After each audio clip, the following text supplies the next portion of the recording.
Hello बच्चों, आज मैं आप लोगों को क्लास 8 का हिंदी पढ़ाने वाला हूँ। क्लास 8 का क्या पढ़ाने वाला हूँ? हिंदी। सुने, इससे पहले पीपल का आज मैं आपको क्वेश्चन आंसर करवाऊंगा। पीपल का आज मैं आपको क्या करवाऊंगा? क्वेश्चन आंसर करवाऊंगा। अगर आप इन सब का PDF पाना चाहते हैं तो आप हमारे मोबाइल नंबर 9576391415 ये हमारा व्हाट्सअप नंबर है। आप इस व्हाट्सअप नंबर पर जुड़िएगा, आपको वहाँ से इसका PDF मिल जाएगा, समझे ना। या फिर आपको डिस्क्रिप्शन में व्हाट्सअप का लिंक मिल जाएगा, आप वहाँ से भी जाके क्या कर सकते हैं, जुड़ सकते हैं। आइए अब स्टार्ट करते हैं। और पहली बार हमारे चैनल पर विजिट किए हैं तो आप हमारे चैनल को सब्सक्राइब जरूर कर लीजिए। क्या कर लीजिए बाबू रे? सब्सक्राइब कर लीजिए। आइए अब स्टार्ट करते हैं वीडियो क्वेश्चन आंसर को। कहता कि पीपल का पेड़ हमारे लिए किस प्रकार उपयोगी है? तो आप कहिएगा कि पीपल का पेड़ हमारे लिए सदैव उपयोगी है। वह हमें शीतलता यानी छाया प्रदान करती है।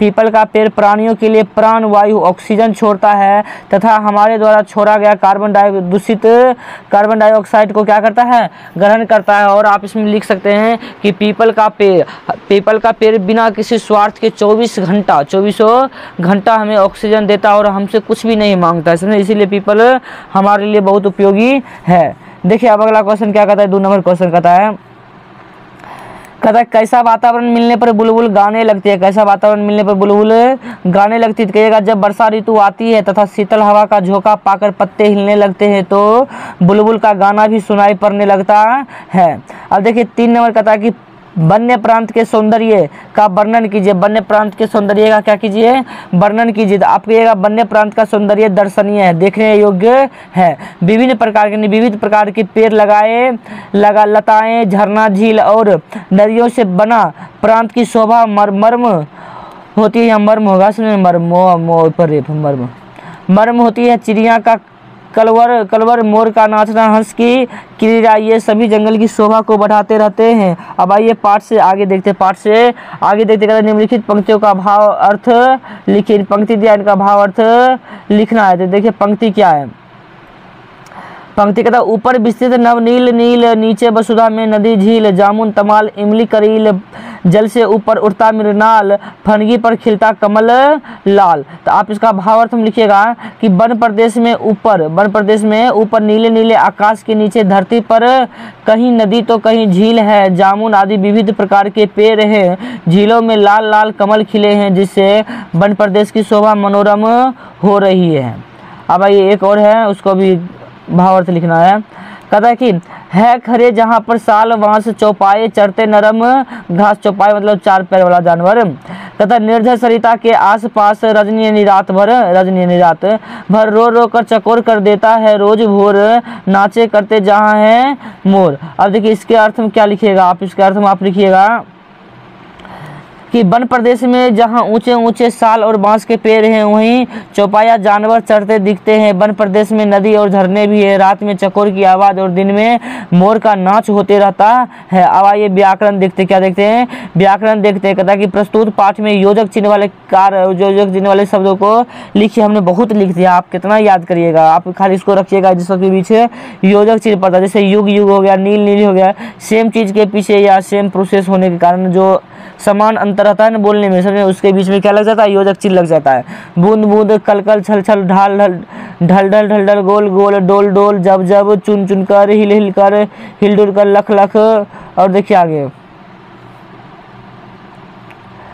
कहिएगा जब जब, चुन चुन कर, हिल हिल कर, लख लख कर, सुन सुन कर, चह चह कर, बह बह कर, रह रह कर, कोटर कोटर, आस पास, चिर आलिंगना।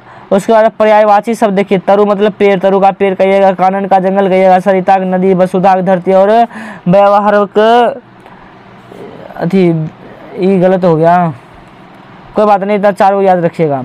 अब गतिविधि देखिए। क्या देखिएगा? गतिविधि देखिए। कहता पीपल के वृक्ष का एक चित्र बनाइए। ये तो आप लोग खुद बना सकते हैं। और विभिन्न प्रकार के पक्षी बैठे और पूरब दिशा में सूरज निकल रहा हो, ऐसा चित्र आपको ड्राइंग कॉपी में पारना और व्हाट्सएप में वो PDF भेज देना। समझे कि आपने कैसा चित्र बनाए। अब देखिए कहता कि पेड़ों का महत्व, इस विषय पर गोष्ठी आयोजन कीजिए। मतलब पेड़ों का महत्व क्या सब, उसके बारे में थोड़ा बताइए, समझे ना। तो आप कहिएगा पेड़ हमें फल देते हुए, छाया प्रदान करते हुए, हमारी मिट्टी को बचाते हैं और वे हमें हरियाली प्रदान करते हैं जो किसी भी स्थान के वातावरण को बहुत सुखद बनाता है। पेड़ कई पक्षियों और जानवरों के लिए आवास भी प्रदान करते हैं, जो इन पेड़ों को अपने घर के रूप में उपयोग करते हैं। पेड़ हमारे पारिस्थितिक तंत्र के संतुलन को बनाए रखने में बहुत महत्वपूर्ण भूमिका निभाते हैं और हमारे पूरे ग्रह की जैव विविधता पेड़ों द्वारा कायम है। प्रत्येक जीवित प्राणी को अपने अस्तित्व के लिए भोजन, पानी और हवा की आवश्यकता होती है। इन तीनों बुनियादी आवश्यकताओं के उत्पादन में पेड़ महत्वपूर्ण भूमिका निभाते हैं। अब अगला देखिए, कहता है कि वनस्पति का प्रयोग विभिन्न रोगों के इलाज हेतु औषधियों के रूप में किया जाता है। उन वनस्पतियों की सूची इलाज की जाने वाली बीमारियों के साथ बनाई जाती है। जैसे तुलसी का पत्ता जो होता है ना, वो खांसी में उपयोग किया जाता है। तो ऐसे ही आपको बताना है। एलो, हल्दी, तुलसी, काली मिर्च, इलायची और अदरक जैसे औषधीय पौधों का आमतौर पर कई आयुर्वेदिक घरेलू उपचारों का उपयोग किया जाता है और गले और त्वचा से संबंधित बीमारियों से लड़ने में भी इन्हें अच्छा सहायक माना जाता है। आपका यह चैप्टर यहीं खत्म होता है। आपका चैप्टर यहीं क्या होता है, खत्म होता है। अगर आपको यह वीडियो अच्छा लगा तो आप हमारे चैनल को क्या करिए बाबू रे, सब्सक्राइब करिए और कमेंट करके हमको ज़रूर बताइए कि आपको यह वीडियो कैसे लगा। आप लोग हमें सपोर्ट करते रहिए, सब्सक्राइबर बढ़ाते रहिए और हम आपको ऐसे ही बेहतरीन वीडियो बनाकर देते रहें।